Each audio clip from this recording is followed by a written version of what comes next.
This happened noong 2000. Anyways, we had our house renovated a year before, and we've just moved back to our old house. Ilang linggo pa lang kami nakakabalik one time. So one night, I was talking to my GF over the phone, tas sabi ko sa kanya bababa lang ako para kumuha ng isang basong tubig at sinabihan siyang wag ibaba ang phone. Kaya bumaba na ako at dumiretso sa kusina. I went for the ref to pull out the pitcher when I saw someone sa sala namin.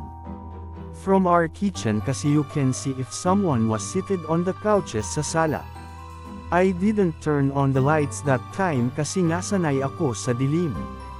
I initially thought na baka yung helper naman yun, si Manang, every night kasi nagro-rosary siya bago matulog. Usually dun siya banda nauupo pag nagro-rosary. So tinawag ko siya, at aba hindi sumagot. Nilapitan ko siya kasi akala ko di ako naririnig, medyo matanda na kasi. Tas that's when I realized na iba ang silhouette niya from Manang.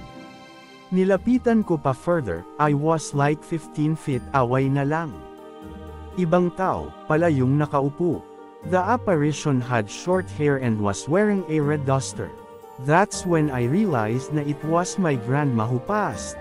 Kasi ever since na nagkamalay ako short hair siya, tas she was wearing her favorite duster na red with white trim. Nung nilapitan ko hindi nawala at I'm pretty sure nakatingin siya sa akin. Sobrang kinilabutan ako nung time na yun tapos for a second or so di ako nakagalaw. When I finally recovered my wits, I turned on the light near the sala and nawala siya. That was the last time I saw her. And after that, hindi siya nagpakita sa family namin. I can only guess kung bakit sa akin lang siya nagpakita sa akin. For one thing, kaka-renovate lang ng house namin and nung buhay pa siya, she used to visit us very often. Also, ako yung una niyang apo, and I would say na laki ako sa lola ko. When I went back up to pick up the phone that night, I didn't tell my GF. Matatakutin kasi siya, tas for sure pag kinuwento ko yun di siya makakatulog hihihi. I only told her about it a couple of days later. Hindi lang yung lola ko yung muna nagpakita sa house namin. Na nagpakita sa house namin. One of my sister's blockmates went to our house 2 years ago one night. Tas sabi niya sa kapatid ko, dumating na pala ang kuya mo. To which my sister replied na nasa office pa ako. Sabi nung blockmate niya may nakita daw siya sa den naman, near the door, na guy na naka-short-sleeved checkered polo at amp, slacks, and she thought na ako yun kasi same facial at amp body structure.